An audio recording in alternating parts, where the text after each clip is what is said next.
Mana ikan belum sampai? Sabar dong, yang penting nyampe. Nyampe sih, tapi mati. Ikan mati dalam perjalanan, nggak bisa refund. Segera bayar ya, Pak. Dulu habis bayar, seller langsung hilang. Nanti aja deh. Oh, sekarang! Jika Bapak tak segera bayar, saya laporkan sebagai pelaku bid and run.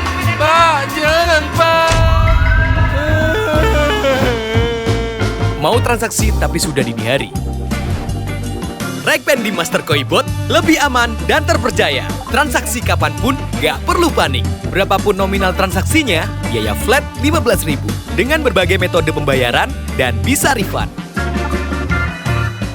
Mastercoin Bot, pakai Rekpen aman dan praktis, belanja koi jadi logis. Download sekarang. Info sedang live ya, malam hari ini kita mau ngobrol santai tapi penuh dengan kisah mengharukan ini tentunya. Dalam rangka memperingati anniversary 25 tahun Agung Koi Farm Kediri. Dance Koi, selamat bergabung. Oke, Mas Ivan, udah kelihatan? Kelihatan Pak Haji Agung. Bagaimana kabarnya Pak Haji Agung? Assalamualaikum warahmatullahi wabarakatuh. Waalaikumsalam warahmatullahi wabarakatuh. Alhamdulillah, sehat, baik. Akhirnya dengan berbagai janjian-janjian atau agenda kemarin baru sempat sekarang Pak Agung untuk bertemu walaupun dalam kondisi online. Ini ngikutin teknologi nih Pak Agung, biar sama dengan kondisi kekinian ya, biar ikut live juga. Bagus, mantap. Oke, siap. Ini di basecamp di basecamp Ya. Kediri ini. Di kantor AKF. Siap.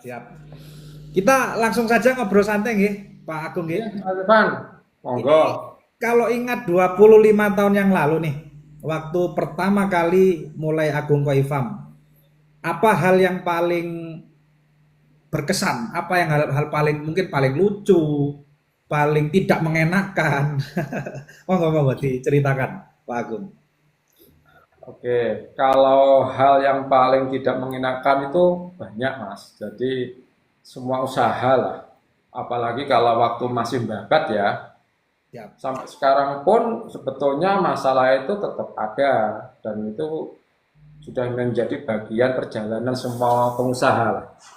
Betul. Nah, kalau cerita dulu ya, dulu itu kalau waktu saya pertama-tama bikin farm atau budidaya koi itu dulu saya beli benih, beli dan lahan itu lahan yang dikasih sama orang tua saya. Artinya tidak dikasih itu tidak, ini ada lahan kamu rawat, kamu pelihara gitu. Nah itu mulai tahun 2000. Iya. Itu saya bikin kolam, cuma 2 kolam waktu itu karena masih mencoba. Itu Boleh tahu, saya potong Pak Agung, itu orang tua juga farm juga waktu itu?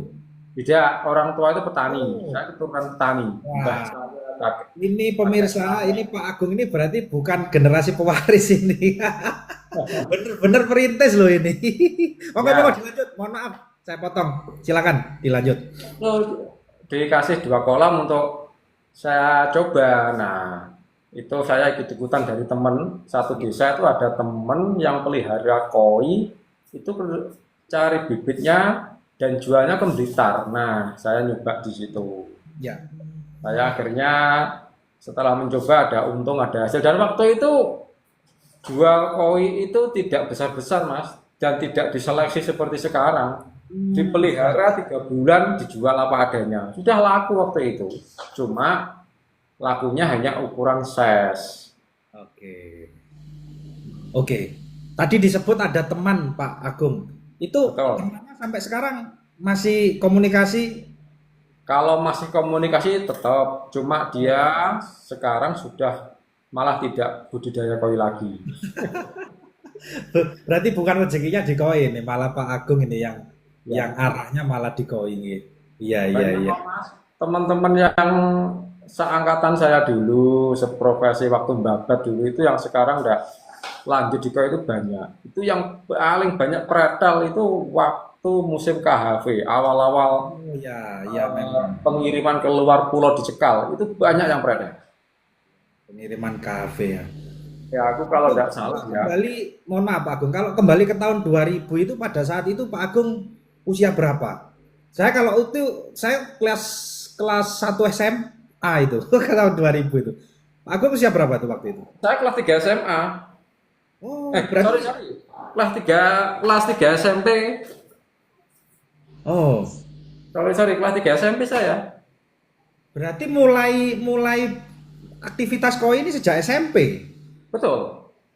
Oke, Karena nggih. Berarti karena ada runtutan memang hobi suka ikan atau bagaimana ceritanya Pak Agung? Kok ya, SMP jadi udah berani 2 kolam gitu loh maksudnya? ceritanya begini. Sebetulnya saya itu karena ikut-ikutan dan orang tua itu di belakang rumah saya persis itu ada lahan, kalau orang sini namanya itu lahan ledoan, tanahnya tanah bacek atau tanah yang berair gitu. Nah, Oke. itu tidak bisa ditanami kalau tidak kemarau. Kalau penghujan tidak bisa ditanami, kayak ngerowo gitu. Kalau kemarau malah bisa ditanami padi, tanami sayur bisa. Nah, karena tempat itulah terpaksa saya pelihara koi. Dan itu ikut-ikutan teman tadi.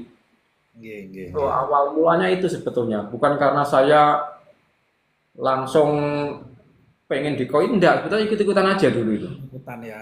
Terus sekarang lahan yang dua kolam tadi, 2 petak tadi masih ada Pak Agung sampai sekarang. Masih sekarang sudah permanen, nambah kanan kiri. Berarti titik mulainya dari sana, kemudian samping-sampingnya mungkin dijual ke jenengan juga gitu kira-kira. Samping-sampingnya juga itu tanah keluarga. Jadi Oh, saya kembangkan gitu loh. nggih. Saya kembangkan, terus nambah gitu. Wah itu harusnya yang kolam 2 itu dikasih prasasti itu Pak Agung. Riwayat itu. Babat alasnya dari sana itu. Dan dulu saya sedikit cerita ya. Dulu itu Silakan. tidak ada telepon, tidak ada HP, belum ada waktu itu. Nah, 2000 belum ada, betul. Belum Sepakat. ada. Lah, kita itu kalau jual ikan, kita itu datang ke pembeli. Biasanya bakul itu bakul-bakul lokal. Kita tidak kenal bakul-bakul yang luar kota, apalagi luar pulau, nggak kenal. Kita hanya bakul-bakul lokal. Kita datang ke rumahnya, Pak, saya mau panen ikan koi. Ukurannya berapa? 2 jari, 3 jari, gitu aja. Nah, setelah itu mereka datang melihat, ya wes, ikan diangkat, nanti harganya kita pilah-pilah. Gitu. Jadi tidak nego harga sebelumnya, berarti diangkat, dipilah-pilah, bakulnya yang ngasih harga kita ngikut aja. Iya. Waktu itu sudah gosanke Pak Agung. Kalau saya ingat pertama kali itu bukan gosanke ya. Jadi Malah bukan gosanke ya. ikan itu waktu dulu itu asal-asalan Mas Irfan. Ya. Jadi ikan itu yang dipijah, indukannya itu mungkin saya nggak tahu apa, tapi anakannya itu ada sanke, ada merah putih, ada hikari, mau macem-macem. Iya. Dan orang dulu itu mijah ikan itu dia mencari warnanya yang banyak. Kalau sekarang ini blorok lah. Peloro. Yang sekarang ini jadi ikan krobyok itu dulu malah laku. Oke. Kalau boleh tahu waktu itu Pak Agung di tahun 2000 itu tetangga-tetangga jenengan apa juga sudah banyak yang koi? Atau Belum. masih apa ya? Masih jarang berarti ya? Masih jarang. Terus mungkin mulai sekitar 2001 itu ada tetangga yang mulai banyak pelihara.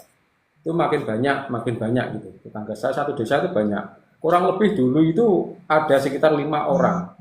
Satu orang itu ada yang punya lahan dari mulai 2 kolam sampai 10 kolam itu ada. Iya. Berarti pada saat itu penjualannya masih ini ya? Bakulnya yang datang gitu ya? Tengkulaknya yang datang ya? Kita nawarkan, kita datang ke bakul melihat, nanti diangkat, dikuras, langsung dibawa pulang. Tidak ada karantina, tidak ada kita misalkan seleksi atau enggak ada waktu itu. Pernah ini nggak Pak Agung di masa-masa itu siapa sih kalau boleh tahu yang paling memotivasi Pak Agung ini lanjut terus di koi. Saya yakin Pak Agung mengalami masa-masa naik turun ya kan.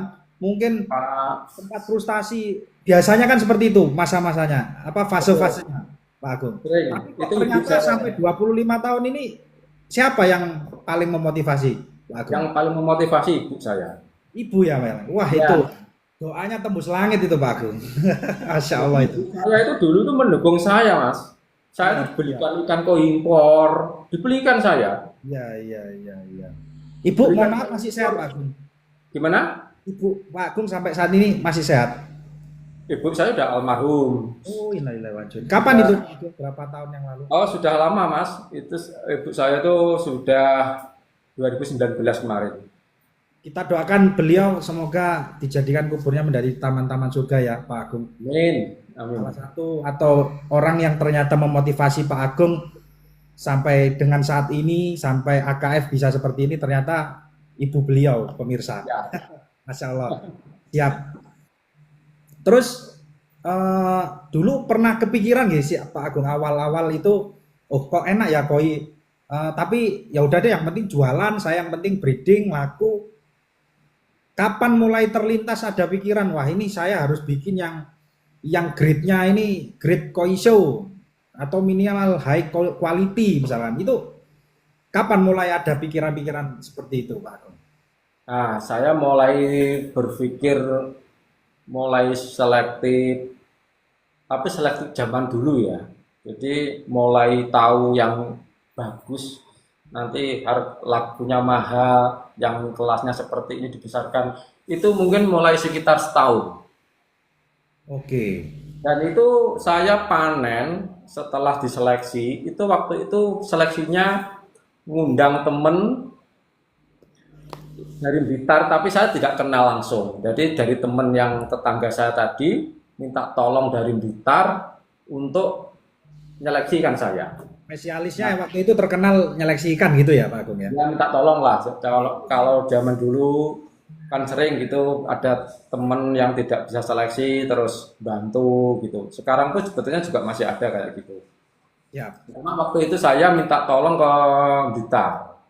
Blitar ya. Karena memang waktu itu Blitar sudah mulai banyak koi.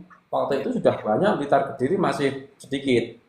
Nah, setelah diseleksi, harganya memang beda jauh, Mas. Nah, ikan itu tidak saya jual seperti yang sebelumnya cuma 3 bulan, 4 bulan, tidak. Itu sudah saya jual itu sekitar umur 8 bulan, 10 bulan, itu yang pilihannya. Dan waktu itu diseleksi cuma sekali aja. Sekali atau 2 kali gitu aja. Iya. Nah, setelah itu baru lanjut seleksi. Gitu. Oke.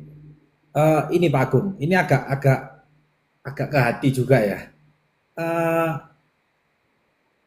pernah ngedrop Pak Agung? Dan Sering, kenapa Mas. ngedropnya seperti apa? Ini kan Dulu yang melihat ini kan juga teman-teman banyak seller juga nih atau banyak breeder juga nih Pak Agung. Pastinya penasaran. Pak Agung tuh mereka kan atau kita taunya Pak Agung yang sekarang gitu kan. betul. Kalau sudah ya di Master Koi sendiri kalau sudah lelangnya Kohaku pakai AKF itu biasanya kenceng tuh Pak Agung harganya. Nah, kita melihat Pak Agung itu seperti ini saat ini. Nah, saya ingin tahu dari Pak Agung sendiri pernah nggak ngedrop Pak Agung? Atau males wis leren wis berhenti saya dari perkoian pernah nggak seperti itu masa-masa itu?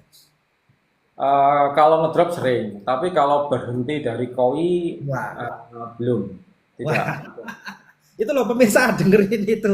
Pak Agung kalau ngedropnya sering, tapi kalau ngomong kapok berhenti dari koi nggak pernah. Wah ini kata-kata hari ini nih Pak Agung. Betul. Ini yang mentalnya ini boleh berapa kali jatuh, tapi itu nggak penting. Yang penting berapa kali kita bangkit. Kayak gitu ya Pak Agung ya. Jadi kalau dulu itu banyak sekali Mas rintangan. Jadi misalkan contoh ya dulu itu kita jual ikan, kita datang ke pembeli itu tidak ada handphone, Iya. terus tidak ada akses komunikasi apa-apa. Kita datang, bakul itu datang ke rumah. Setelah ikan diangkat, harganya itu murah banget. Tapi ya kita kasihkan karena udah diangkat. Iya. Dan kita tidak tahu harga, tidak tahu pasar. Iya. Kalau sekali 2 kali boleh lah. Waktu itu kan puluhan kali seperti itu saya alami. Dengan harga yang apa kata bakul lah. Apa kata bakul ya? Betul. Luar biasa. Itu. Kalau waktu itu kalau Pak Agung pernah kepikiran nggak bakul ini jualnya kemana ya gitu? Itu saya ya dengar-dengar aja kan karena waktu itu saya juga masih kecil. Ya. Mungkin jangkauan saya juga belum luas. Tapi bakul itu dari tempat saya dibawa ke rumah dia. Dari rumah dia diambil sama distributor. Distributor ini dikirim ke seperti pasar Surabaya, pasar Mediun, Iya, pasar iya. Malang, seperti itu. Yang Ya. paling banyak dulu Surabaya. Nah, Berarti ada keinginan juga ya waktu itu Pak Agung, gimana ya caranya biar Pak Agung ini juga diampiri oleh tengkulak-tengkulak itu gitu ya Pak Agung mungkin ya. ada. Waktu itu juga pengen. Terus setelah saya seleksi ikan saya yang bagus, itu mulai beda. Bakul-bakul atau pedagang-pedagang yang terbiasa dengan main dengan ikan bagus itu mulai mendengar saya. Oke. Nah, disitulah saya mulai tahu. Di Oh, tahun harga. keberapa itu Pak Agung? Itu tahun kedua, tahun ketiga, Kedua Mas. ya? Siap. Iya, Ya. tahun kedua lah. Dan itu kolam saya sudah nambah, Mas. Siap. Saat itu Pak Agung ingat sudah ada berapa kolam? Waktu itu tahun kedua mungkin sekitar 10-an kolam lah. 10 petak kolam markon. Dari dua di tahun pertama, tahun kedua, ketiga sudah 10. Luar biasa juga perkembangannya. Siap, Karena siap, siap. kebetulan orang tua ini juga punya lahan luas lah. Jadi saya untungnya mungkin di situ. Siap, siap. Nah, Jadi dari sisi lahan support penuh ya. itu memang petani. Jadi orang tua saya memang petani. Kalau lahan, insya Allah, apalagi di desa ya cukup lah, ada gitu. Nah, Ini ada, terus, ya silakan. nah jadi mulai dari situ kita mulai kenal pedagang dari eh, Malang, pedagang dari ada yang dari langsung dari mana itu? Dari Ngawi. Ada dulu itu. Yang Malang itu malah menurut saya itu harganya mahal. Saya juga kaget dibeli pedagang sama Malang itu. Itu yang Malang harganya tetap yang menentukan yang Malang ya, bukan Pak Agung ya waktu itu. Iya. Jadi mereka tetap menentukan harga, tapi kita seolah-olah kayak minta nambah gitu biasa toh. Nah, Ya, kita nunggu. Tapi waktu itu juga mahal. Terus eh, tahun kedua kalau enggak ketiga ya, itu saya juga punya ikan yang lumayan bagus, tapi saya tidak tahu kalau ikan itu bagus. Itu diberi sama Pak Yusron senior kita. oh Pak Yusron, siap. Pak Yusron itu pertama kali beli ikan saya 150.000 itu saya kaget, Mas. Kaget saya. Iya, iya, iya, iya, iya. Loh, emangnya waktu itu harga berapa Pak Agung? Seukuran itu paling ya 15.000. Oh, berarti 10 kali lipat dibeli Pak Yusron gitu ya? Betul. Nah, ini berarti Pak Yusron. Harga luar kota loh. Ya, ya, Harga ya. orang Malang, Pak harga orang Yusron Surabaya. orang Kediri kan, bukan orang luar kota gitu kan? Betul. Nah, Jadi, seperti membeli harga 10 kali lipat nih berarti pada saat itu. tapi cuma satu itu. Nah, dari situ kita belajar dan Mas Yusron juga menjelaskan ini adalah ikan bagus sesuai dengan permintaan customer saya, seperti itulah biasanya. Makanya dia berani membeli segitu. Dan Mas Yusron juga bisa jual dengan harga yang lebih mahal dari itu. Iya, iya. Makanya. Nah, dari situlah kita akhirnya belajar seleksi. Tapi itu belum punya ikan bagus saya, Mas. Iya. Dan belum mijah waktu itu. Saya belum mijah. Masih beli benih gitu Masih aja. benih ya. Nah, mulai mijanya di tahun keberapa tuh Pak Agung? Tahun ketiga, saya mulai belajar mijah. Oke. Mijanya langsung Busanke atau seperti apa Pak Agung? Saya pertama mijah ogon. Malah Ogon ya? Iya. Saya pertama mijah ogon. Terus setelah ogon saya mijah Busanke, sebagian juga dari relasinya Pak Yusron, Iya. dari Pak Wiono, almarhum seperti itu. Itu belum main impor, belum main ikan yang benar-benar bagus belum, tapi sudah sangat bagus pada zamannya itu. Iya, iya, iya, iya. Oke, berarti ini tadi juga ada komentar salah satu Mas Aris ya di pemirsa kita itu. Beliau tanya Pak Agung, bagaimana cara menjaga kualitas? Nah, itu kan mulai tahap-tahap akhir-akhir ini aja, tahap Oke. sekarang. Oke, Kalau berarti, menjaga, berarti mohon maaf saya skip dulu pertanyaannya untuk nanti di akhir. ya, Sebetulnya tadi ada pertanyaan saya itu Pak Agung. Eh, Kalau ada satu ekor koi yang menurut Pak Agung paling bersejarah, itu siapa itu? Ternyata terjawab di Pak Yusron begitu ya. betul. Luar Itu biasa. termasuk yang pertama kali memotivasi saya dan kaget juga waktu itu, benar saya kaget dengan harga segitu itu. Saya benar-benar kaget dan memotivasi kalau ikan koi ini harus mencetak yang bagus dan diseleksi. Itu kuncinya waktu itu. Iya, iya, iya. Karena perbandingannya 15.000 ke 150.000. Iya, iya. 10 kali lipat beliau udah Oh, dari satu ekor itulah kemudian seorang Agung termotivasi. Iya, iya, iya. Semoga beliau melihat ya, atau nanti kita kirim rekamannya di malam hari ini. Terima kasih Pak Yusron, salah satu sosok yang bisa membuat AKF menjadi eksis di tahun ke-25 ini. Pak Agung, pernah gagal panen nggak sih Pak Agung? sering. Kalau waktu itu kita sering gagal panen, Mas. Karena begini, dulu itu saya sering gagal panen, ikan itu mati massal, ikan itu habis hujan, ikannya mojok-mojok mati. Nah, dan kolam saya waktu itu kan belum banyak yang kolam permanen, Mas. Kolamnya masih pakai galengan sama plastik mulsa gitu aja. Iya, iya, Kalau hujan deras jebol habis itu sering. iya, iya, iya. Jebol habis, wah, stres kalau saya itu Pak Agung.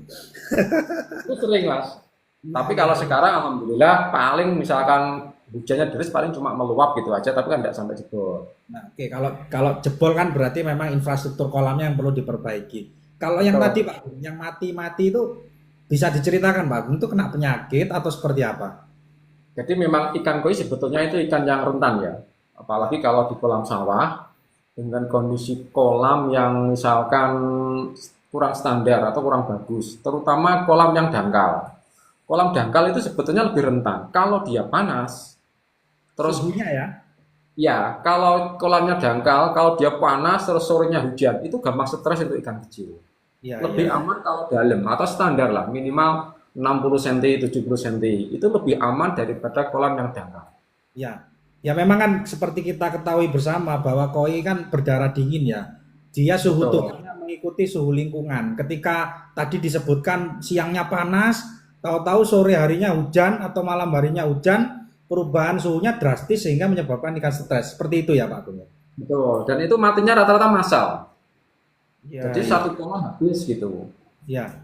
Ya memang perlu saya tanyakan Iya. karena soalnya kan berpikiran gini, jangan-jangan AKF ini sukses terus, nggak pernah gagal panen, nggak pernah ucul liwaknya kena hujan dan seterusnya. Ternyata Ya. pemirsa Pak Agung ini juga ngalami loh. Semua sepertinya breeder atau apa yang menggunakan matpon itu mengalami hal-hal semacam itu. Tapi Dan tentunya sudah diminimalisir ya Pak Agung ya sampai saat ini ya. ya. Dan waktu itu saya ya tahun pertama sampai tahun kedua, ketiga, keempat itu belum punya karyawan, Mas. Oh, ditangani sendiri? Bener. Waduh, jadi avatar berarti ya.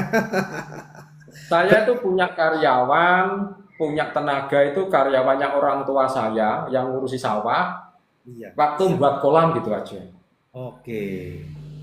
Jadi kalau waktunya misalkan ngasih makan, betulin dikit-dikit, ada kolam jebol, terus nguras mana itu saya tangani sendiri.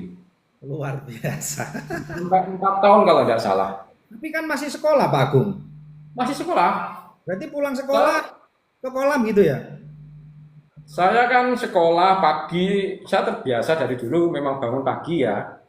Wah itu loh tipsnya itu bangun pagi ini yang susah kadang Pak Agung. Ya monggo cerita. Ini saya sudah nangkep nih. Ternyata salah satu tips suksesnya itu bangun pagi pemirsa. Monggo dilanjut. Bangun pagi, terus ke sawah dulu atau ke kolam dulu. Waktu sekolah, pulang sekolah ya kerja. Itu terbiasa dari dulu. Ya. Oke. Jadi pagi bangun masih urusan sekolah, masih urusan kolam. Ya, ya wajar ya kalau Pak Agung menurut saya sukses sekarang ya memang sudah perjuangannya itu nggak santai. Kalau bahasanya anak sekarang itu mager katanya kan gitu Pak Agung ya. Iya. Siap, siap, siap. Sampai sekarang gitu, Mas Irfan. Sampai sekarang tetap seperti itu sampai Tetap sekarang. seperti itu ya. Luar Ya. biasa. Istiqomah berarti ya kuncinya ya. Ya. Terus ini lagi Pak Agung yang perlu saya tanyakan juga.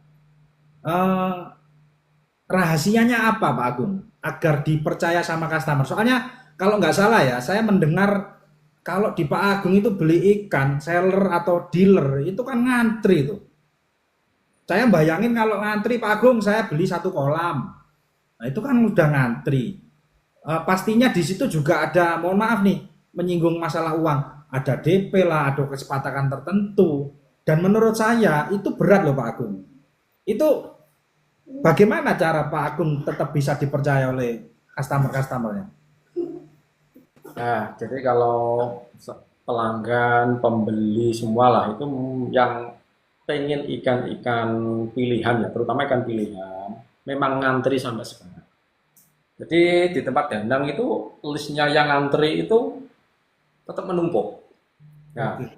mereka yang pesen tetap kita list, kita antrikan, walaupun nanti tidak jadi atau tidak cocok. Itu biasa dan tidak masalah. Iya.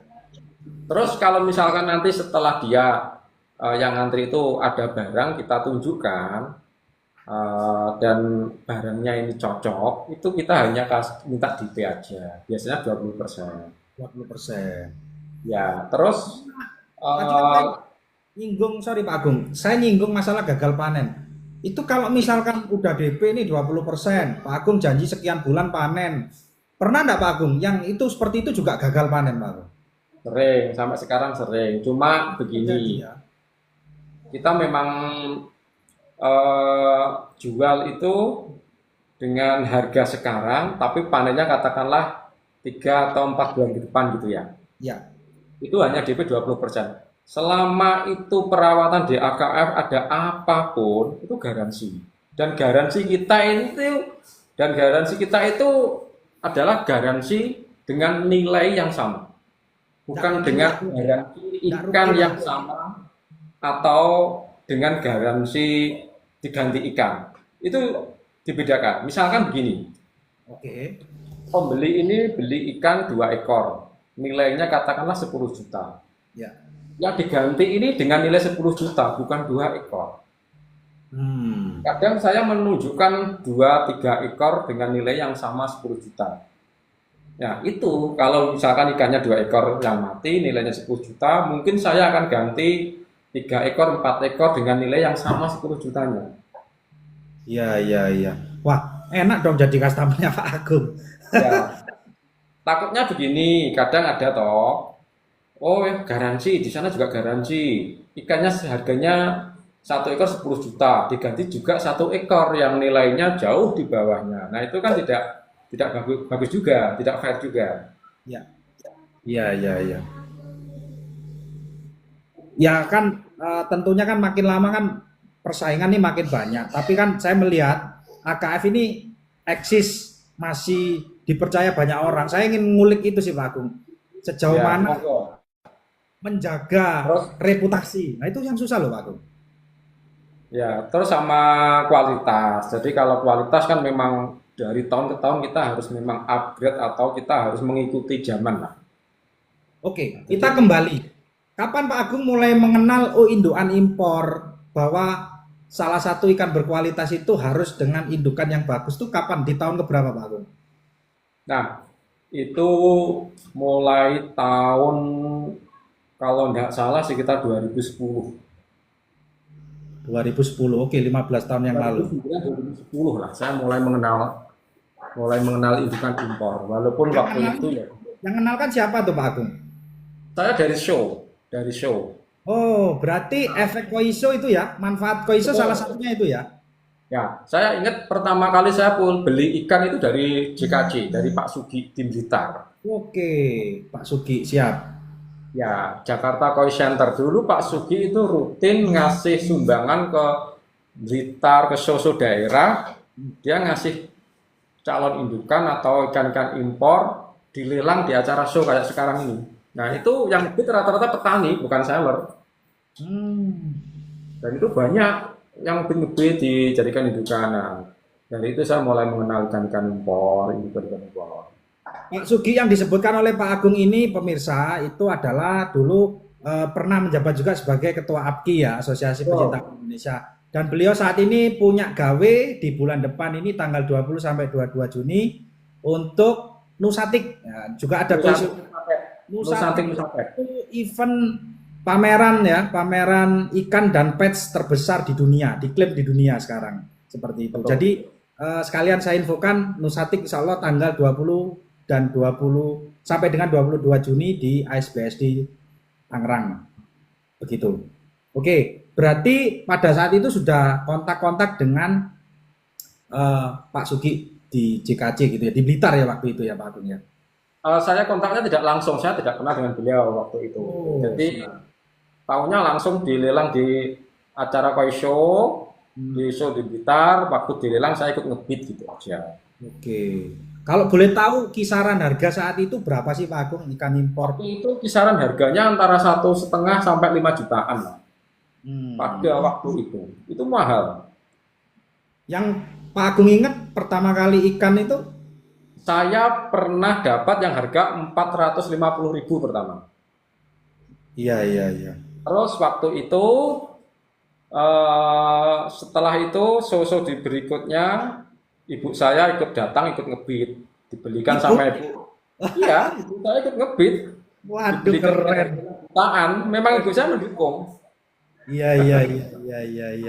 Ibunya ikut ngebit loh pemirsa, koi lover ini. ini baru denger loh Pak Agung kami ini kalau ibu ternyata juga semangat juga ikut ngebit. Berarti kan hadir di koi show. Ngebitnya di koi show. Hadir. Allah yarhamha. Iya. Terus menurut Pak Agung nih di era seperti ini, kalau ada mungkin salah satu beberapa pemirsa kita yang show juga yang live di malam hari ini, ada anak muda yang mau memulai bisnis koi nih. Menurut Pak Agung, kesalahan apa yang sebaiknya jangan pernah diulang dari pengalaman Pak Agung? Kalau bisnis koi misalkan breeder ya atau peternak ya, Ya. saya menyarankan untuk fokus di kualitas indukan sama pejantan. Nomor 1 itu. Jadi genetik itu memang nomor 1, semua setuju. Genetik nomor 1. Nomor 1 ya. Nah, jadi kualitas indukan ini yang perlu diketahui, yang perlu kita harus belajar, mengorek, benar-benar paham. Jadi ikan koi bagus itu bukan yang polanya bagus, polanya simetris, seimbang, dan lain-lain. Nah, apalagi untuk skala indukan, untuk skala breeder. Nah, yang bagus itu yang gimana? Yang posturnya, bodinya itu nomor 1 bagus bodinya, terus kedua bagus quality warnanya, baru pola. Kalau polanya juga bagus, makin bagus lah, makin mantap. Itu. Jadi kebanyakan sekarang ini masih banyak lah. Sampai sekarang teman-teman saya juga yang dulu sudah lama di koi, sampai sekarang juga masih mencetak ikan itu asal-asalan itu juga masih banyak. Contoh begini. Ya mungkin, mohon maaf ya Pak Agung, alasannya alasan dapur Pak Agung. Mungkin itu. Kalau artinya kan yang penting jadi ikan segera jadi duit Pak Agung. Nah, disitulah mungkin. Berarti di sini yang akan saya dalami dulu bagaimana nih Pak Agung mengelola keuangannya AKF ini, artinya kan ada budget untuk R&D ya atau research and development-nya. Ini budgetnya sekian untuk penelitian kan gitu kan ya. Terus yang ini nggak boleh habis kan itu. Itu seperti apa Pak Agung pengelolaan keuangannya? Kalau dulu pengelolaan uangnya sebetulnya saya kurang rapi seperti sekarang Mas. Kalau dulu ya. Cuma begini, waktu itu saya kan memang saya tekuni lah.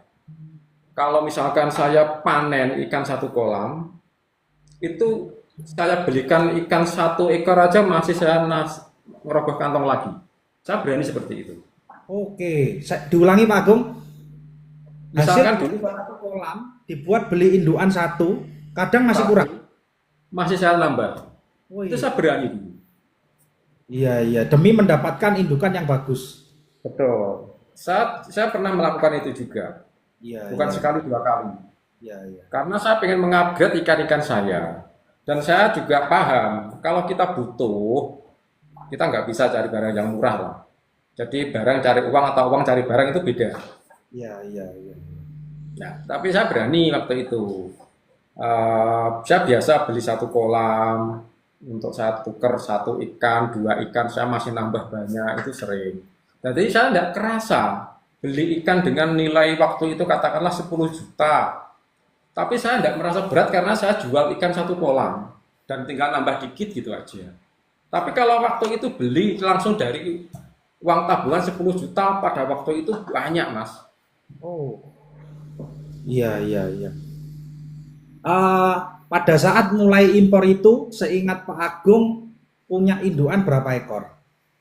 Saya beli, saya enggak langsung beli banyak, tidak. Saya belinya di lelangan kan di Blitar itu paling saya dapat 2 ekor, 3 ekor.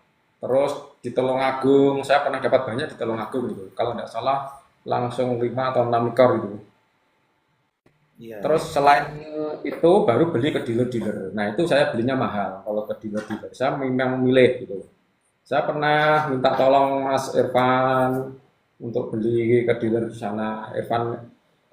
Mas Evan Metro Koi seperti itu. Minta tolong ke Herman itu Blitar. Dia kenal dengan dealer-dealer Surabaya. Minta tolong ke teman gitu. Nah seperti itu contoh-contoh. Iya. Itu baru mahal, tapi sesuai. Jadi kalau mahal itu ya sesuai dengan barangnya lah. Ngomong-ngomong dari orang terdekat atau mungkin dari keluarga, ada yang apa ya, resek gak sih Pak Agung? Misalkan ngapain sih Mas Agung gitu kan? Ngapain sih Mas Agung mainan ikan terus? Ada nggak sih yang resek-resek seperti itu? Tetap ada lah Mas. Semua orang itu kalau misalkan terlihat sudah jalannya enak itu pasti ada lah sandungan-sandungan seperti itu. Tapi kalau saya menanggapi mereka atau membalas mereka itu dengan hal yang baik aja. Kita tidak perlu membalas dengan, kalau mereka melempar kita tidak perlu melempar gitu aja. Gitu ya. Ya. Ini masuk wilayah pribadi nih Pak Agung. Mulai tadi pertanyaannya agak tajam-tajam, mohon maaf nih. Kalau nggak lagi ngurus koi itu Pak Agung ngapain nih biar nggak stres? Kan kalau bisnis, kalau saya kan ada kolam, kalau saya stres saya ke kolam lihat koi. Nah kalau Pak Agung gimana nih, kan tiap hari udah ngeliatin koi ini kalau misalkan ada stresnya ngapain Pak Agung? Saya ke sawah. Malah ke sawah? Ya, saya ke sawah. Ke Ngapain? sawah. Lihat Ya ke sawah kadang lihat orang kerja, terus ikut-ikutan apa ya, nyemprot gitu. Saya biasa gitu.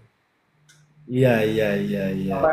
Kan itu kan peninggalan orang tua kalau sawah, petani. Tetap saya rawat sampai sekarang.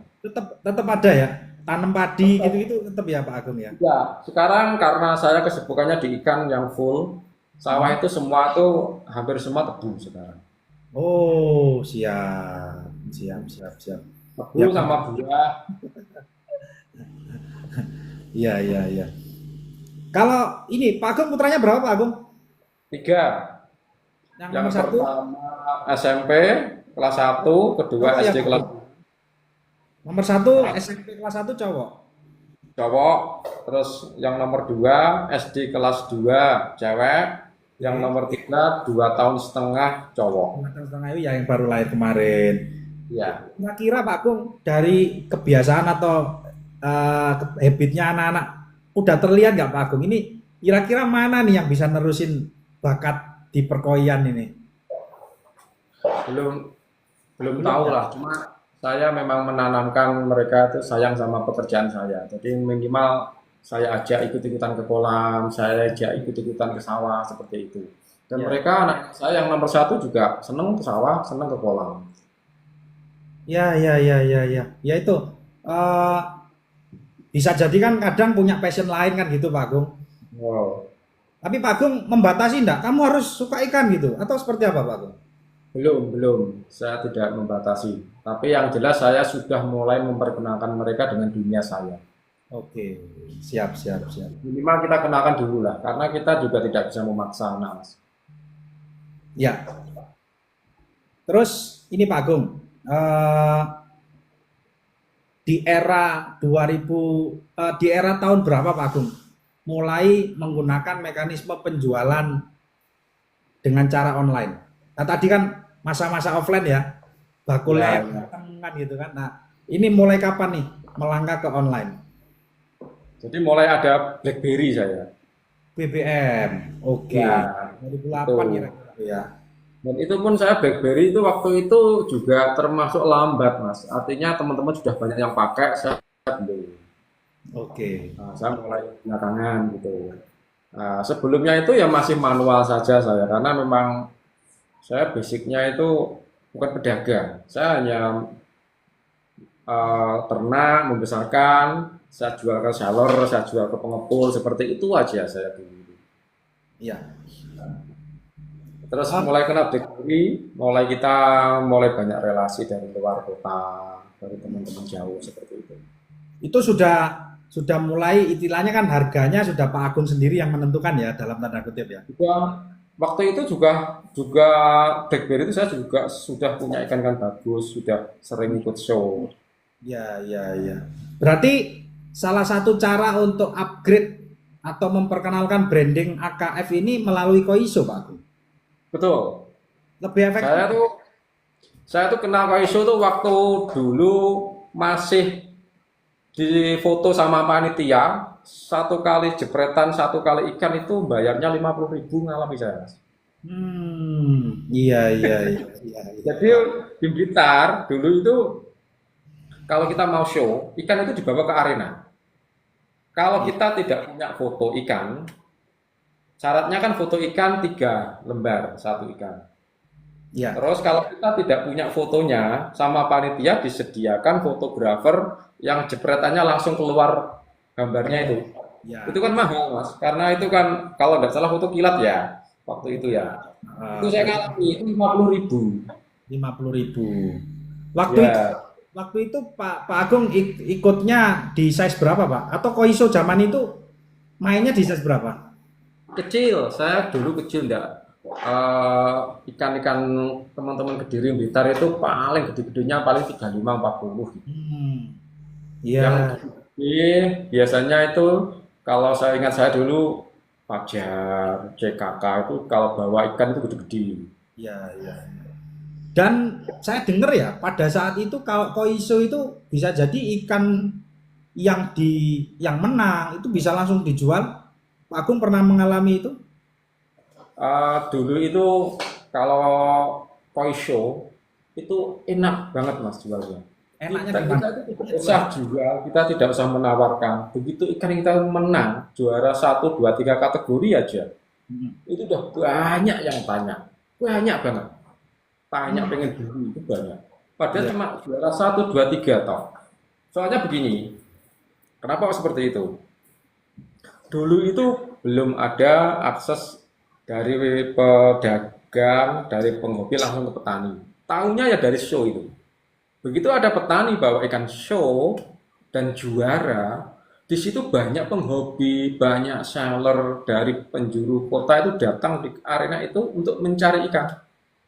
Ya, emang yang benar sih harusnya Koiso itu jadi pasar baru gitu ya harusnya ya. Di sana ada penghobi yang datang, memang ada transaksi, akhirnya ada transaksi jual beli peluang di sana. Dan waktu itu nggak eman-eman Pak Agung menjual, wah ini kan juara 1 nih, kan bisa saya poles lagi agar bisa naik ke champion misalkan. Itu ada perasaan eman nggak Pak Agung? ada iman, ada yang juga saya lepas karena waktu itu juga saya sudah punya ikan banyak dan saya juga sudah menyisihkan beberapa ikan yang untuk regenerasi. Jadi yang saya buat show itu juga sering saya jual. Dulu itu saya pernah jual juara dua Sanke, juara dua kategori, hanya juara dua kategori, bukan best, bukan champion. Ya. Itu waktu dulu itu laku 2,5 juta. Wih. Iya, iya. 2,5 juta itu kalau sekarang itu dibelikan sapi sudah bisa untuk korban gitu mas. Ya, siap, siap. 2,5 juta waktu itu ya. Ya, inflasi bisa 10 kali lipat ya. Anggap 25 juta atau 20 juta sekarang. Mungkin tahun 2000 berapa ya itu? Kalau tidak salah sekitar 2009-an lah, 2010 lah mungkin ya. Ya. Lupa saya kalau tahunnya. Terus kalau saya dapat champion pertama kali dapat champion itu tahun 2011. 2011 ya. Di Koiso mana itu, Pak? Di Blitar waktu itu di Penataran. Oke. Dan champion pada waktu itu saya langsung disalami sama Menteri Kelautan Perikanan Fadril Muhammad pada waktu itu. Siap, siap, Saya siap. itu 22 cm Hmm. langsung ditawar sama orang 4 juta pada waktu itu tak kasih. Wah. Nah, ini loh Pak Agung yang kadang sekarang ini sudah mulai luntur, Pak. Rasa menurut saya gini, ini mohon maaf nih Pak Agung. Kalau breeder ketika ikannya menang dan itu dia berangkat sendiri ya, taruhlah dia sebagai owner juga. Ada yang mau tapi nggak dilepas. Menurut saya itu masalah Pak Agung. Kenapa masalah? Berarti dia tidak yakin dengan kemampuannya untuk mencetak ikan bagus lagi. Berarti wah ini ketepaan ini api gitu loh. Sementara saya melihat dari Pak Agung tadi menyampaikan ternyata walaupun sudah ada apresiasi dari Pak Fadril Muhammad Menteri Perikanan saat itu, ternyata dijual aja gitu kan. Berarti kan ada, menurut saya Pak Agung optimis nih bakalan bisa mencetak ikan bagus lagi, begitu kan Pak Agung? Betul.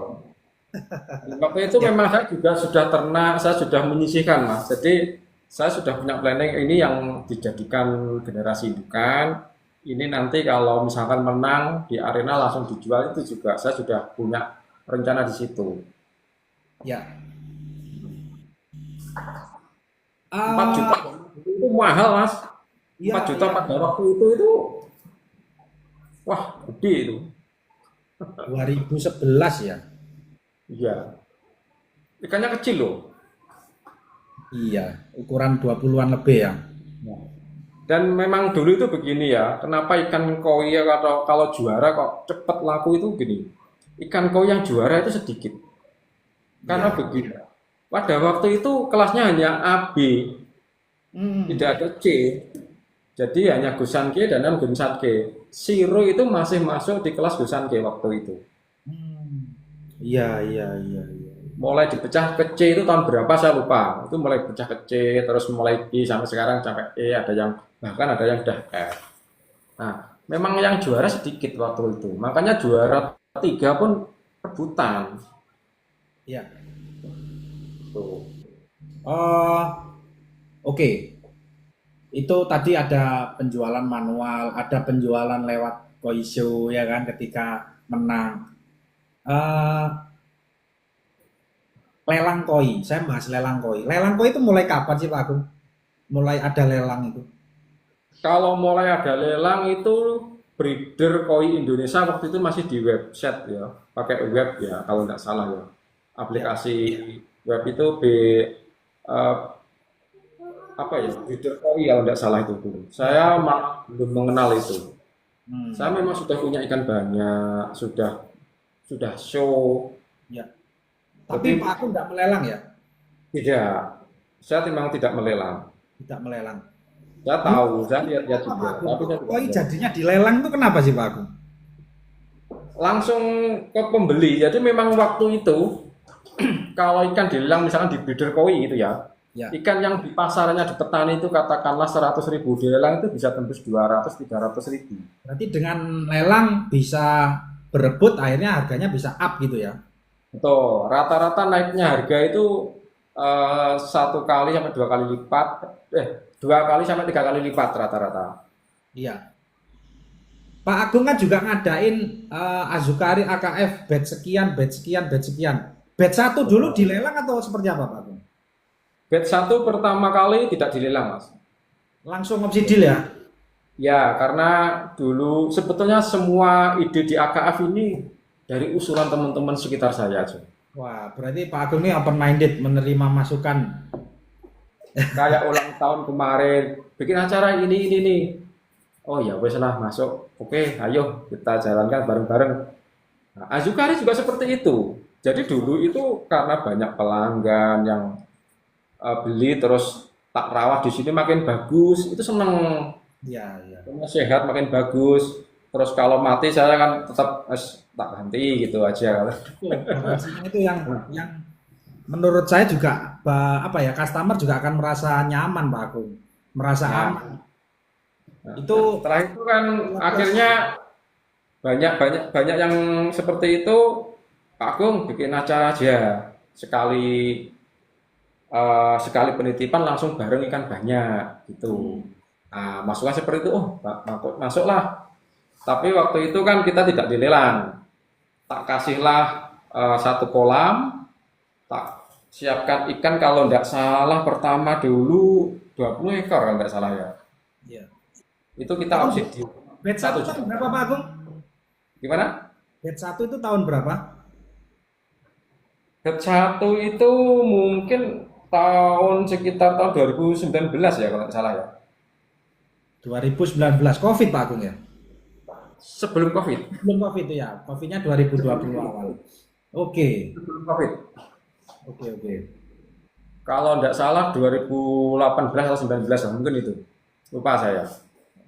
Terus itu cuma 20 ekor dan harganya cuma 1,5 juta per ekor. Nah, saya kasih keterangan kalau ikan ini akan diazukari dengan harga 1,5 juta. Siapa yang memilih duluan berarti dia yang dapat ikan itu. Itu berapa bulan azukarinya Pak Agung?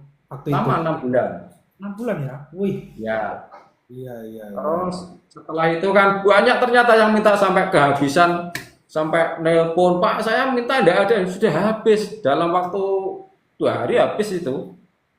Iya. Nah, setelah dipanen kan gede-gede, saya update, itu mulai udah rame. Setelah itu kan muncullah masukan, Pak aku setelah dipanen ini harusnya dijuri. Nah, bahkan sesama ikan-ikan itu sendiri tidak apa-apa, rame itu asik. Gitu para pelanggan. Nah, masukan seperti itu kita terima, akhirnya dijuri. Lanjutlah di Azukari 2 dan seterusnya. Mulai yang dilelang tuh Azukari berapa Pak? Kalau mulai dilelang Azukari kedua. Oh, berarti langsung ya di Azukari kedua langsung lelang. Azukari 2 dan 3 ini dilelang dan lelangnya manual, Mas. Kalau dengan membayangkan itu masa bisa gitu manual. Saya tuh waktu lelang yang kedua istri saya, ada orang 2 juga karyawan saya, bawa kertas, dicatat terus. Grup WhatsApp ya? Betul, grup WhatsApp. Sudah kan sudah ada WhatsApp waktu itu. Dicatat kemudian? Ya dicatat terus nanti kalau misalkan rekapannya ini penuh, saya matikan. Oh, WhatsApp-nya dimasukkan biar nggak bisa nge-print. Komentarnya, saya stop gitu. Saya rekam dulu. Luar biasa. Berarti Azukari kedua udah rame banget ya Pak Agung? Azukari kedua udah lumayan rame, Azukari ketiga yang kita Azukari kualahin. kedua berapa ekor Pak Agung? Itu kalau Azukari kedua itu kalau tidak salah 30 ekor. 30 ekor, kalau boleh spill rupiahnya berapa waktu itu totalnya? Rata-rata Azukari kedua itu antara 2,5 juta lah kalau di rata-rata. Naik dah, dari tadi awalnya 1,5 naik 1 juta. Oke, kayaknya yang Azukari ketiga lebih menarik nih. Cerita Azukari ketiga nilainya lebih gede, kualitas ikannya juga saya tingkatkan. Semakin tahun insya Allah kita tingkatkan, bisa meningkatkan. Ya, itu gimana Pak Agung? Untuk Azukari ketiga udah lelangnya tetap pakai kertas tadi Pak Agung? Manual, yang ketiga masih manual. Yang mulai otomatis? Keempat pakai yang Jogja. Helmi, Mas Oh, Helmi. Mas Helmi, Koibot ya. Siap. Nah, Nanti kita pakai. 456. Nah, jadi kalau kedua, tiga kita masih pakai kertas, ke keempat, kelima kita pakai Helmi, keenam kan sudah mulai pakai Master Koi, yang mulai keenam. Enam, Iya, tujuh, delapan, gila. atau tujuh, delapan, sembilan ya, Master Koi ya. 79. Seingat saya Iya, 78. 9. Berarti sampai ke 6 sama Mas Helmi. Pada saat itu ada woro-woro atau dapat info bahwa oh ternyata jualan koi itu ada lelang online-nya. Artinya bisa pakai bot, direkap otomatis. Yang saat ada di pikiran Pak Agung itu apa? Optimis, skeptis, atau penasaran atau gimana Pak Agung? Ya kita optimis aja, kita kalau pakai rekap otomatis minimal itu kita lebih enteng dan misalkan ada kesalahan juga minim gitu, terekap gitu. Optimis saja kita. Optimis ya. Berarti lagi-lagi Pak Agung ini open minded. Soalnya ada loh Pak Agung yang wah pokoknya saya kalau nggak lelang manual nggak mau. Soalnya kalau pakai bot itu kurang akrab katanya gitu ya. Kurang akrab sama customernya. Nah, nggak bisa say hello. Padahal dengan adanya bot itu sistem itu harusnya sih lebih fair ya Pak Agung ya. Lebih adil. Lebih fair, lebih detail lah. Akhirnya semua itu bisa tercatat dengan detail. Iya. Apalagi yang saya ingat itu waktu pakai Master Koi di Azukari ke-7 kalau nggak salah. Wah itu langsung dibom itu. Brrrt. Saya Iya. tahu itu luar biasa. Saya masih ingat waktu itu Master Koi juga sampai Mas Gita kalau anu juga sempat kewalahan dia ngomongnya. Iya iya iya. Nah, tahu sampai mau error kalau tidak salah ya. Sama waktu dulu Mas Helmi juga gitu. Iya iya. Mas Helmi waktu mau lelangnya AKF, dia itu punya server cadangan. Dia memang benar-benar untuk stop lelang lain waktu itu. Karena dari pengalaman yang pertama, itu keduanya seperti itu. Menurut Alhamdulillah. ya alhamdulillah ya. Dengan adanya online ini teknologi makin bagus bisa membantu penjualan kita ya atau strategi Betul. penjualan kita begitu. Nah, dari pengalaman ikut lelang online nih, menurut Pak Agung itu ikan apa atau seperti apa yang bikin para bidder panas untuk bikin saling ngebid? Saya soalnya pernah tahu juga Pak Agung sudah stop, sudah bukan harganya lagi, kan kayak gitu kan, harganya sudah tembus tinggi gara-gara ini udah nggak belikan lagi nih, udah karena panas ini kan gitu kan. Nah itu Ya, saya memang pernah sampai saya telepon orang yang membetikan saya ini karena saya menilai wah ini memang ini karena panas bukan karena ingin menilaikan saya. Jadi saya harus stop biar tidak berkelanjutan. Karena kita semua itu teman. Kita itu di koi itu saudara lah. tuh, Makanya saya stop sampean, saya telepon itu. iya iya iya. Sudah enggak beli ikan itu Pak Agung, sudah panas ya kan. Ya, Eh, kalau kembali ke Master Koi nih, mm-mm. menurut Pak Agung itu apa sih keunggulan di Master Koi? Jadi Master Koi ini sangat membantu eh, pelelang ya, sangat membantu pengelelang dan membantu bidder. Contoh, kalau kita itu mau lelang di Master Koi, walaupun kita tidak punya anggota grup, walaupun kita tidak punya relasi atau kenalan, kita bisa memasarkan di situ di Master Koi itu. Jadi Master Koi kan sudah bisa memasarkan atau sudah bisa mengiklankan lah di tempat-tempat lain, platform-platform lain. Nah, contoh sekali yang pertama saya kan begitu, maksudnya yang pertama pakai Master Koi kan saya juga waktu itu juga heran loh kok banyak WA masuk yang saya tidak masukkan. Tidak kenal ya? Betul. Nah, pelanggan-pelanggan itu masuk dengan sendirinya. Ternyata di Master Koi memang sistemnya disebar di tempat lain, di tempat lain. Akhirnya diiklankan lah. Akhirnya masuk di tempat saya itu. Nah, itu keuntungan salah satu. Terus keduanya rekapnya juga rapi di Master Koi. Master Koi juga memfasilitasi kayak misalkan yang priority memfasilitasi semuanya. Nah, itu enak itu. Ya. Enak. Kita juga Ada rule juga ya Pak Agung ya. betul. Oke, kalau bicara tren ini Pak Agung, ada yang bilang koi lagi sepi, ada yang bilang koi lagi harganya lagi turun, koi nggak baik-baik saja. Bagaimana komentar Pak Agung? Sebetulnya dunia koi, dunia hias apapun ya, itu pasarnya itu lebih seperti ini, naik turun. Cuma kelebihannya koi ini lebih stabil dibandingkan ikan hias lainnya. Nah, Oke. di koi ini kenapa banyak yang bilang koi lagi turun, koi lagi sepi. Sebetulnya dari zaman saya pelihara koi itu juga cerita seperti itu, omongan seperti itu tetap ada, Mas. Oke. Zaman COVID yang meledak aja, ini COVID susah cari duit, tetap ngomong seperti itu. Iya, iya, iya. Ya, saya kalau bandingin kan gini ya Pak Agung, ada warung yang bilang, warungku sepi, jualan apa? Jualan mie. Warung mie ayamku sepi. Tapi lihat mie gacoan di sebelah itu ngantri-ngantri sampai berdiri-berdiri. Contoh seperti itu. Itu Nah, ya. kenapa? Ya sebetulnya kita harus seperti yang awal tadi saya ceritakan, sebetulnya kita itu harus bisa mengikuti tren zaman atau mengikuti perkembangan zaman. Nah, kalau koi, dunia koi ini sebetulnya itu meningkat dari tahun ke tahun. Artinya meningkat itu kualitasnya ya. Ya.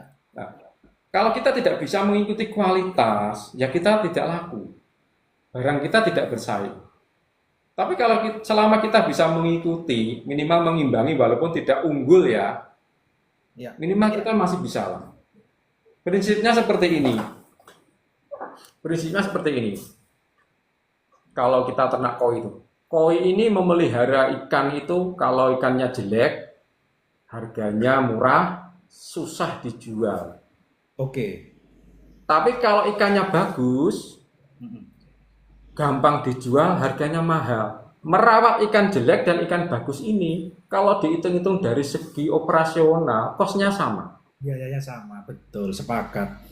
Berarti Pak Agung setuju nggak kalau ada yang ngomong koi harganya turun? Tidak, saya tidak. Tidak setuju ya Pak Agung ya? Tidak. Berarti yang Selama- kualitas tetap mahal ya Pak Agung ya? Betul. Selama kita tetap bisa mengikuti pasar, tidak. Oke, oke. Siap. Yang susah itu begini ya, mungkin yang jadi kendala begini ya. Ikan ini menurut yang jual atau menurut petaninya ini bagus, padahal ini kurang bagus. Nah, tetap dia minta harga yang standar seperti ikan bagus, makanya susah dijual, susah laku. Akhirnya menganggap pasar itu turun, padahal karena ikan ini memang kurang layak dengan harga segitu. Hmm. Nah, mungkin petaninya kurang tahu kualitas, mungkin petaninya dari seleksinya memang kurang ketat dan lain-lain lah. Mungkin itu. Iya, iya, iya, iya, iya. Atau dari keturunannya juga kurang bagus, dia tidak update keturunannya, indukannya. Sekarang itu nomor satu yang dilihat yang dilihat pembeli, apalagi penghobi ya, itu nomor satu genetik. Genetik ya, indukannya siapa gitu ya? Betul. Jadi pembeli sekarang itu lebih melihat indukannya, lebih melihat genetiknya. Indukannya itu size berapa? Sekarang gitu yang ditanyakan. Iya, iya, iya, iya. Indukannya Udah. dari mana? Belinya Kualitas. makin pinter, makin kritis. Dan Betul. perlu saya jelaskan juga Pak Agung, di Master Koi itu juga seperti itu. Kita sebulan itu ikan yang masuk itu sekitar hampir 13.000 ekor dalam sebulan yang ditayangkan di Master Koi. Tapi yang laku nggak sampai 60% Pak Agung. Dan kalau kita pilah-pilah lagi dan yang nggak laku itu memang biasanya kualitas. Nah, Dari sisi kualitas. Dan ketika kita coba tanya langsung ke sellernya, Om, ini ikan ini kok dilelang? Ya memang mau dibuang maksudnya. Yang nggak laku, yang kualitasnya BC lah gitu ya, grade-nya seperti itu, baru dilelang. Yang bagus harapannya diopsidil gitu loh Pak Agung. Berarti dalam hal ini ternyata pemikiran kita sama, begitu Pak Agung. memang seperti itu Mas, kenyataan seperti yang kalau saya melihat seperti itu. Ya. Terus ini Pak Agung, dengan fenomenanya seperti Master Koi kan bisa global ya, bisa artinya seller baru daftar Master Koi nggak punya member WhatsApp, dia bisa langsung jualan ikan. Itu menurut Pak Agung bagaimana? Apakah nggak ganggu persaingan tuh Pak Agung? Kalau menurut saya mengganggu tidak sih. Tidak, tergantung sama kualitas barang yang kita jual. Iya. Bagaimana pendapat Pak Agung tentang istilah pencurian member gitu kan? Yang awalnya bukan membernya Pak Agung, terus gara-gara ngebid di Pak Agung akhirnya jadi membernya Pak Agung. Nah, Boleh nggak diistilahkan pencurian member itu menurut Pak Agung gimana? kalau saya pribadi ya, saya tidak sampai ke situ. Saya tidak punya pikiran seperti itu. Terus misalkan pelanggan saya dicomot orang lain pun saya juga tidak masalah kalau saya pribadi. Saya enjoy saja. Yang penting gini prinsip saya, kalau kita itu jualan barang bagus, harganya standar, laku. Oke. Kalau barang jelek, tetap ngotot minta mahal. Kalau barang kita jelek, tetap ngotot minta mahal. Nah itu kita akan pasti lewat kita. Iya. Saya mohon maaf Pak Agung menanyakan ini karena juga ada Pak Agung yang menyatakan, wah Master Koi ini nggak ngerusak, akhirnya pelangganku dicuri. Lah itu loh Pak Agung. Makanya saya ingin tahu versi Agung AKF ini seperti apa. Maksudnya seperti itu Pak Agung. Tidak, zaman sekarang ini tidak ada curi-curi pelanggan. Semua tahu semua. Siap. Zaman digitalisasi sekarang ini semua bisa diakses. Mereka bisa memilih. Makanya kita harus bisa menjual barang kita dengan kualitas yang bagus dan harga yang tepat. Oke. Ini memasuki pertanyaan penutup ini Pak Agung. Saya sungkan dengan jenengan ini. Besok pagi saya harus bangun pagi. Gak apa-apa, Mas. Santai aja. Pak Agung, kalau kita bayangkan dalam waktu 5 atau 10 tahun ke depan, apa mimpi besarnya yang Pak Agung ingin capai? Sebetulnya dari dulu-dulu itu saya tuh mengajak teman-teman, terutama breeder ya. Ya. Marilah kita ini benar-benar menjaga kualitas.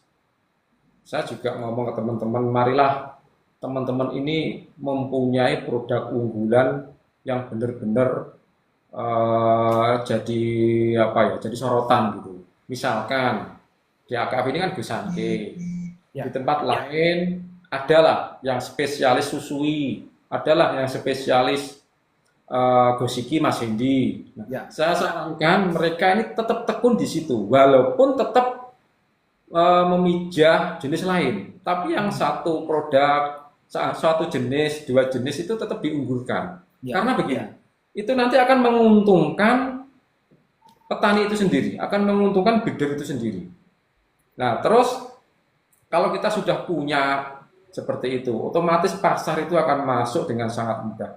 Karena kita bisa mempunyai produk yang bagus, kita mempunyai produk yang benar-benar unggul gitu, di berbagai jenis. Contoh ya, sekarang ini banyak sekali loh orang luar negeri yang meminta barang di AKF. Oke. Terus di sepil negaranya Pak Agung mana aja kira-kira?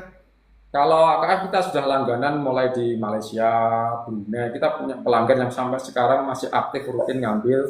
Terus yang belakangan ini dari Italia itu kemarin kita masih nego sama Singapura, masih nego. Sudah ada beberapa deal tapi masih nambah-nambah gitu, kita masih ngumpulkan gitu.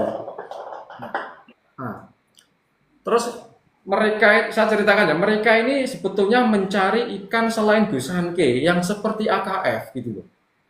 Oke. Nah, misalkan dia pengennya cari susui yang bagus. Terus saya ngomong, "Wah, susui kalau di Indonesia ini di sana kadang ternak, kadang tidak." Nah, oke, berarti kontinuitas ya, keberlangsungan seperti itu ya. kalau Gosiki saya pasti rekom ke sana, si A, si B, si C, dia punya Gosiki. Kujaku juga gitu, sekarang sudah mulai banyak teman-teman yang menekuni itu. Kujaku ke sana, saya arahkan ke sana, dia menekuni Kujaku. Tapi misalkan jenis lain, misalkan kayak gurumu, terus spesialis yang misalkan kawarimono yang jenis-jenis lain itu kadang masih kita bingung. Karena misalkan saya rekom ke si A gitu ya, dia kadang tenang, kadang tidak. Nah, itu yang membuat mereka tidak percaya. Dan saya juga ragu akan merekom ke dia. Iya, iya, iya, iya, iya. Nah, itu yang saya katakan itu akan menguntungkan kita kalau kita itu punya produk yang benar-benar unggul, yang benar-benar bagus di jenis-jenis tertentu. Berarti boleh dibilang pasarnya sudah ada sebetulnya. Ada. Cuman kita Dan aja mereka belum bisa mencari ngambil. jenis lain selain Gosanke, tetap mencari. Bukan yang dicari Gosanke tidak. Iya, iya. Semua jenis itu dicari. Iya, iya. Tapi memang bener loh Pak Agung, di istiqomah ini ya istilahnya rutin itu penting. Di Master Koi fenomena itu terjadi Pak Agung. Jadi bisa jadi dia top seller ya, top seller 3 lah misalkan. Atau minimal 10 ya, 10 besar top seller. Ternyata bulan ketiga sudah nggak ngelelang sama sekali gitu kan. Nah, berarti ini ada kaitan sama manajemen stok. Sekalian Pak Agung ceritakan Pak, bagaimana Pak Agung memanajemen stok itu agar ready terus? Dengan tentunya kan permintaan terusan juga Pak Agung. Betul. Nah, jadi kalau di AKV ini alhamdulillah sekarang kan sudah punya banyak kolam dan mitra. Terus Ya. kita memang rutin mijah ya, walaupun kadang gagal, kadang jadi, tapi tetap rata-rata 2 bulan sekali itu kita mijah. Dan kita pakai indukan gede-gede. Satu kali indukan, satu kali pijah, kalau berhasil itu bisa untuk ngisi 1 hektar lebih, Mas. Ya.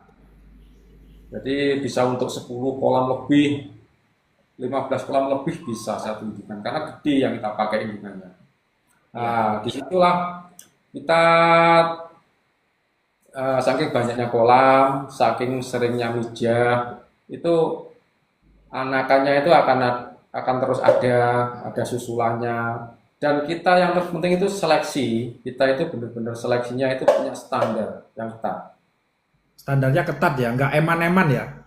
Ya, kita prinsip seleksi itu harus 3 aja. Iya, gimana itu Pak Agung? Ya, jadi 3 itu misalkan gini, seleksi ini, wah ini kok bagus ya, buang aja kalau kayaknya. Kayaknya bagus itu dibuang aja ya.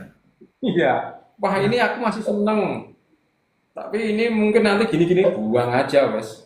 Oke. Jadi harus 3. Misalkan begini, kolam ini kapasitasnya 100.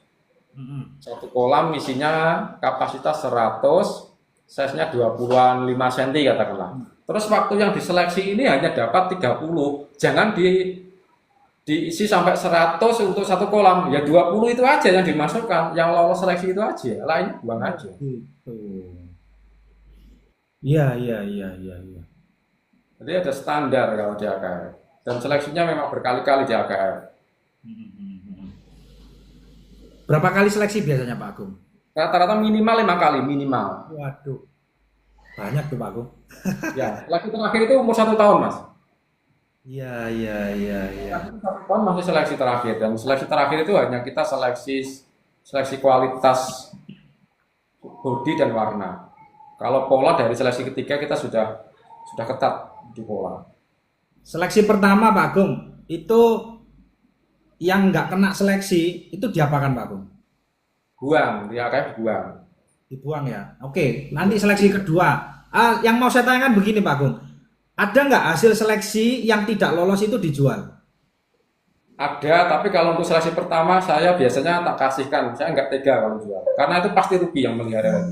Pasti rugi. Yang biasanya Pak Agung jual di seleksi keberapa biasanya? 3. Seleksi ketiga ini akhirannya, lorotannya itu kalau bahasa petanya sudah kelasnya kelas pasar. Jadi ikan itu sudah berpola. Oke. Lorotannya atau akhirnya seleksi ketiga loh ya.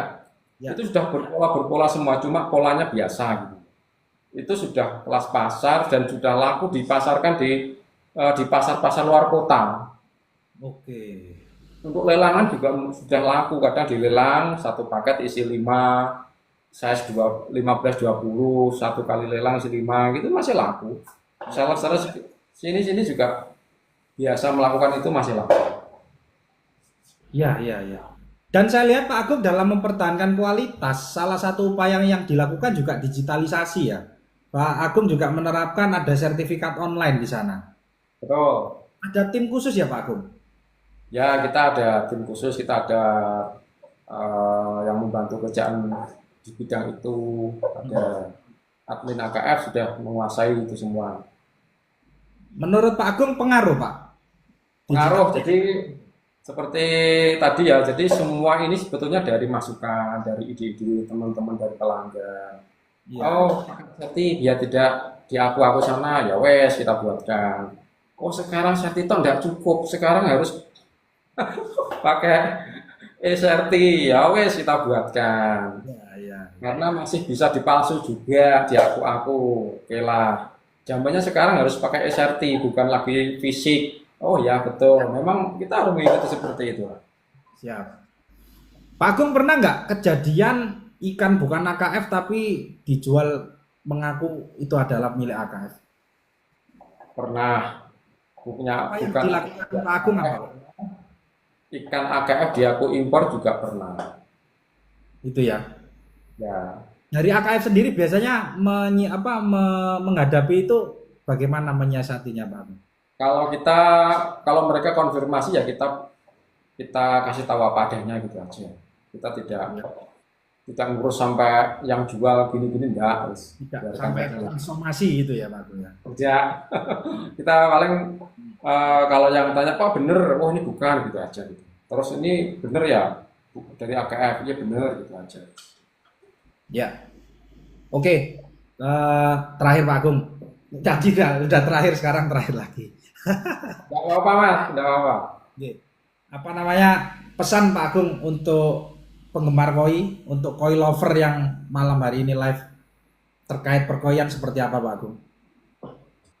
Apa ya pesannya ya? Ya wes untuk teman-teman breeder tetap konsisten dan menjaga kualitas. Kita harus punya produk-produk yang benar-benar kita tonjolkan, itu satu. Kita harus konsisten. Terus untuk para penghobi kita juga harus lebih jeli, lebih bisa memahami kualitas ikan yang bagus. Karena memang ikan itu kalau benar-benar bagus ya memang mahal. Jadi bahasa saya seperti ini, 10 juta itu bisa dikatakan murah dan 100.000 itu bisa dikatakan mahal. Ya. Iya. Jadi 10 juta itu bukan mahal karena memang kualitasnya bagus. Memang harganya. Ya. Jadi juga kita harus lebih jeli dengan kualitas, jadi dengan genetik. Karena memang koi ini adalah koi yang umurnya panjang, koi yang harus kita cermati dari garis keturunannya juga. Siap. Siap. Oke, Pak Haji Agung, luar biasa banget ya hari ini kita ngobrol cerita ngalor ngidul tapi daging semua ini malam hari ini. Buat kalian yang baru join jangan khawatir, nanti tayangan ini bisa ditonton ulang ya. Dan pastikan selalu follow akun TikTok Master Koibot dan akun admin AKF Kediri juga supaya nggak ketinggalan ya update tips dan lelang-lelang menarik juga ada di Master Koibot. Terima kasih sekali lagi Pak Haji Agung. Terima kasih. Hari ini sukses selalu untuk Agung Koi Farm dan terima kasih juga untuk semua sobat koi yang sudah nonton. Jangan lupa stay tune karena akan ada kelanjutan lain di live kita berikutnya. Sampai jumpa. Salam sukses untuk kalian semua koi lover Indonesia. Salam koi untuk persahabatan. Salam belanja koi jadi logis. Assalamualaikum warahmatullahi wabarakatuh. Waalaikumsalam warahmatullahi wabarakatuh.